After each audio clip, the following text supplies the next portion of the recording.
All right, well, welcome to episode 4 of the Fantasy Breakdown Show. I'm your host, Johnny Pluchek, and this is my co-host, Jason Grassy. What's going on, everybody? All right, well, this week we're going to break down some of the games from the past week and go over some of the waiver wire claims. We had some good games this week, and then we had some beatdowns this week. We did. We had some lopsided games, and that's what we're going to jump into first. We're going to jump into our beatdown of the week. We got the old commish right there putting the beat down on somebody. Oh, yeah. So we have our commissioner, the Chucktown Pirates. He's going up against Brutus Buckeyes. The score was 150.4 to 101.7. That is an almost 50-point beatdown. That is our beatdown of the week. The commissioner rode his victory definitely behind Ty Montgomery with 19 points, Golden Tate with 21, and then he picks up 17 out of the tight end Zach Ertz. Not exactly at the beginning of the season where we thought all his points were going to come from, but yeah. No, because two of his biggest point makers are still sitting on the bench, and Mike Evans and Odell Beckham Jr. Hey, y'all have a seat this week. Y'all are good. I got feelings. Yeah, and the young Carson Wentz on the bench went off for him too. God, so. Carson Wentz, if he starts Carson Wentz, that's really a beatdown. On the other side, we had Brutus Buckeyes. Now, his main problems came with Adrian Peterson, 1.8 points. Dez Bryant, 6.3 points. I feel your pain. Jimmy Graham, 3.8 points. And T.Y. Hilton, 7.7 points. That is rough. Now, he did get 37 out of Big Ben. There's a plus. Yeah. Got 16 out of his kicker. That's big. Yeah. But Adrian Peterson, just not a lot of touches, not a lot of production. It's definitely a big committee back there in New Orleans. Oh, yeah, and I think we saw there's also a committee in Cincinnati. He's got Joe Mixon. T.Y. Hilton with no Andrew Luck. Yeah, he's Dolzine and Andrew Luck. Yeah, it's looking like another rough season. Now, he did make a move, a couple pretty good moves in the on the waiver wire. He got one of the players I was after with Kerwin Williams. He snagged him up. Going to be running a lot since David Johnson is on the IR right now. Yeah, that could be huge. I think that's a good pickup for him. I mean, he's going to need it. I don't think you can start AP next week, so we'll see what happens. All right, well, we're going to head on up to our next matchup. Okay, we have Monsters of Midway versus Primetime. Now, Monsters of Midway scored 140.8, Primetime at 104. That's almost a 40-point difference. Usually that's enough to get you beat down of the week. Not this week. Not this week. And looking at Monster's team, man, I mean, his team is just from start to finish, even to bench. When you lead off with Aaron Rodgers, Will Powell, Todd Gurley, Jordan Howard, DeAndre Hopkins, Michael Thomas, Travis Kelce, the Kansas City Chiefs. Yeah, he had a nasty little lineup in this week, man, that did him some justice. Will Powell really didn't produce probably what he was looking for, but it don't matter when the rest of your team's doing what it's doing. Right, and I mean, he still put up 140, which is a decent score, and with the points he had on the bench, that this week, the Monsters Midway that you play this week is going to be a lot harder than Monsters Midway you played week 1. I think that was your chance to beat him. He's going to be tough. Oh, he's got Alvin Kamara, Tariq Cohen, Michael Crabtree, and Adam Thielen, and Cooper Kupp all sitting on his bench from the draft. These are all people he drafted, and week 1, they're all studs. Dude, in every other league I'm in, Tariq Cohen, Cooper Kupp, Alvin Kamara, these guys are the number 1 waiver wire pickups this week. He's already got them on the team. Already on the team. To the future, man. Good draft. Yeah, great draft. Didn't see it. Good draft. Thielen, we said that he was an excellent draft pick. He was on his bench, scored 30, didn't even need him. Still beat him by 40. No. Primetime, man. Primetime is somebody who I think is still going to be in the playoffs. I just think when Tom Brady has an off week, it throws the whole team off right here, and that's really what hurt him the most. Yeah. 26 out of Tom Brady. His quarterback only puts up 26, and he's elite like Tom Brady. That's not what you're really looking for. That hurts right there. I think next week Tom Brady's back in true form, and Primetime's back we're talking about him on a win. Yeah, I mean, he really got let down. Not just Tom Brady, Brandon Marshall.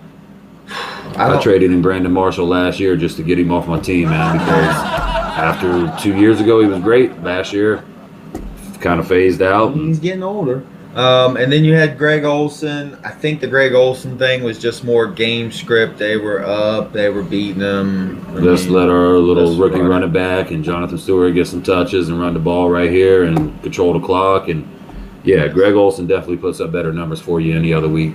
And Primetime ended up picking up Ravens defense on the waiver wire. So, I mean, they're going to be a nice little addition. I think next week he's going to be good. He's going to make a couple tweaks in his lineup. I think he probably sits Brandon Marshall or something. I mean, he got Chris Thompson and Theo Riddick sitting on the bench that he could put in. They've scored 15, so he's got options. He's got a lot of options. I still think, like you say, I still think he's primed for the playoffs, but.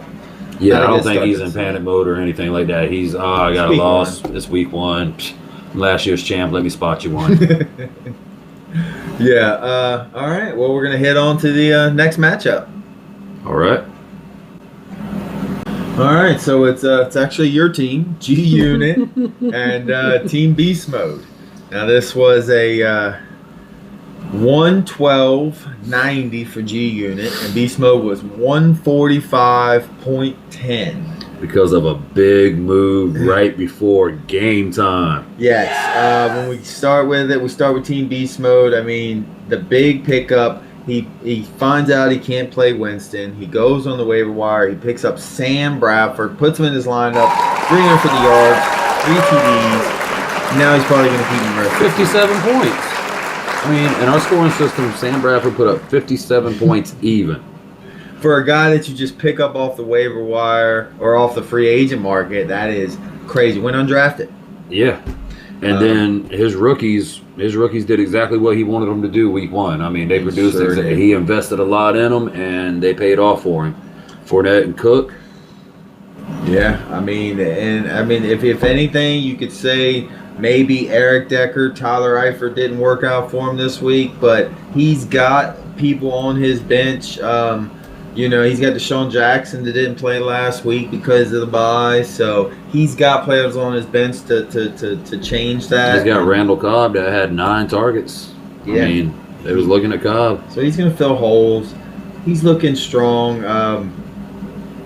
Better than I thought he was going to look. I still think there's a few question marks. He beat me by a little over 30 points, and I mean, I got 7.7 out of Le'Veon. Well, he put up 145. That's a decent score. Yeah. You put up 145, you give yourself a chance to win. You have to put up at least 140 or so to give yourself a real chance. Definitely 112. That's horrible, man. That's pathetic. I was depressed. When we look at your team, what we're looking at is Le'Veon Bell, 7 points. Then we look at Devontae Adams, 7 points. Then we look at Alshon Jeffries, 8.8 points. You need those guys. I mean, especially Le'Veon Bell. I mean, he should have been 27. Yeah. I mean, you should be able to add a 20 to him. I should be able to add another 5 to Alshon, I feel like, another 5 to Adams, and even another 5 to Jordan Reed, who only put up 8 for me. Well, what I don't get is when you look at Le'Veon Bell, he had 10. I mean, the whole game, it was a game. It wasn't like they were blowing out Cleveland or they were getting smoked and they went to strictly the passing attack. Like, no, it was a close game. He should have been running up to the fourth quarter. Like, there was no reason. He only had 10 rushes. Yeah. He only touched the ball 13 times altogether. You're talking about a guy who normally has 25-plus touches a game. Yeah. I mean, what can I say, though? That's what happens when you hold out and out like a big baby over a couple dollars that you're going to end up getting anyways, and then finally show up and you're not in game shape mode. Well, I think that's what it is. Maybe they were just protecting a hamstring, something like that. I mean, no, I think that he ain't been there to run, so they didn't put that much of a workload on him this week. They put it more on Ben and the receivers, which they're capable of handling it evidently, but I think they said, Le'Veon, we still got to ease you in because you missed a month sitting on your couch. I mean, it makes sense. You can't just rush a guy back like that. No, I think by week. That's a good way to get in. I think this week and next week, whoever plays me, they're getting off pretty easy with Le'Veon. I think by week 3, we see Le'Veon back in his true form, the clear-cut number 1 running back. He's back to full speed, and that's when I sit here and I have a smile at the end of the show. But not tonight. Tonight, I have a sad face. Yeah, it was a good game though. I mean, it wasn't crazy. It didn't get out of control.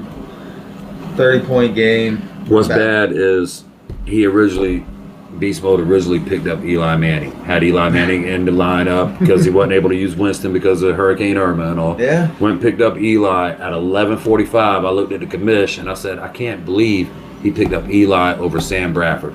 At 11:58, I looked back in there and boom, Sam Bradford's in the lineup going against me, and I was like, there we go. Yeah, that is, and it's brilliant. It was brilliant. Yeah. Good move, Beast Did a Mode. good job this week. All right, let's head on to the next matchup. Please. Okay, so we have Swamp Foxes and South Lake Legends. Tight game right here. Real tight game. I mean, almost game of the week. It was only separated by 1.4. 1.4. That's it. That is real tight. Usually that gets you game of the week for sure. When you look at the winner, the South Lake Legends, I mean, you got it. He's carried 51 points out of Kareem Hunt. Great pick in the draft right there. Yeah, I mean, I think we said that on the draft show. Wonderful pick. We both loved it. Then he gets to play Zeke week 1. Oh, Beautiful. Merry Christmas. Zeke gone for 6 weeks. No, Zeke back for the whole season. Yeah. That's awesome for him right there. Then you got Jordy Nelson, another one of his keepers, came in strong with him, 20 points. I mean, he put up 151, big score. I think if you have to say anybody let him down on his team, you're looking at Martavius Bryant, Hunter Henry, his kicker. Those 3 guys combined, the 3 of them for 4 points. So Yeah. that makes it a little tough. But I mean, when you get 51 out of Kareem Hunt, anything's possible. Definitely. When you put up 151, you're probably going to win. Yeah, you had a good week. He had a really good week. And his bench was strong. He had a lot of points on the bench, too. He's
I guess now we're going to move on to the game of the week, our final game to talk about here. We got the Panty Raiders, against last year's points leader, the Buckeye Haters. Really close game here. Buckeye Haters 139.9, Panty Raiders 140.5. Woo! 0.6 differential right here on the game. Let's see what you was working with here. You had Drew Brees, Isaiah Crowell, Amir Abdullah, Larry Fitzgerald, Julio, Amari Cooper, Gronk, and the Panthers D. Julio not really producing what you want, even though you got the win. I mean, I feel like you put up a lot more points here with this lineup I'm looking at. Yeah, I was a little. I mean, he's kind of like Bell or DeMarco Murray. You're expecting 20s and 30s, not 10. Yeah. Amari did you pretty good, 17.2 right here. That's not a bad week for Amari. After he dropped like 3 touchdown passes. First and goal, second and goal, third and goal. Amari can't catch a cold. Yeah, so that was kind of shitty. Trust me, I had Carr, man. I was sitting there going, Amari, what are you doing? You make over $1 million a year. You should catch everything within arm's reach of you right here. Yeah. Well, he's still on the rookie deal, so I don't know how much he's really making. I mean, he's still making more than I make. Yeah, that's true. And I can catch. I mean, Gronk too. Gronk let me down too. I mean, only 5 points out of him. I was glad to get the win this week when you get performances out of some of your top players. Like and then, Gronk does kind of not put up what you want, but that's a result of Brady not putting up what primetime wanted. I mean, that's a little chain reaction right there of both of y'all getting crippled by Patriots. That's why you don't put your trust in cheaters. And then Amir Abdullah, don't really know if he let you down or if he's just not going to produce what you're looking for out of him. He's definitely the number one, though. Yeah. I mean, he is the number one. If they run the ball, it'll be him. Yeah, but how often are they really going to run the ball? Yeah. But when you don't have a first-round pick and he's your third-round pick, it could be worse. And then when we look over here at the Buckeye haters, last year's points leader, we got Russell Wilson, really let him down right here. Melvin Gordon, David Johnson, ouch. Antonio Brown, Chris Hogan, we told you from the get-go that was Tyreek Hill, Kyle Rudolph, Matt Prater, and the Texans D. Texans D, the biggest letdown of the week for him right here. Oh, well, when you talk about the swing, my Panthers D put up 27. His Texas D, 0. Yeah, that's a big advantage right there. That's a big swing. And then you look at Russell Wilson, 18.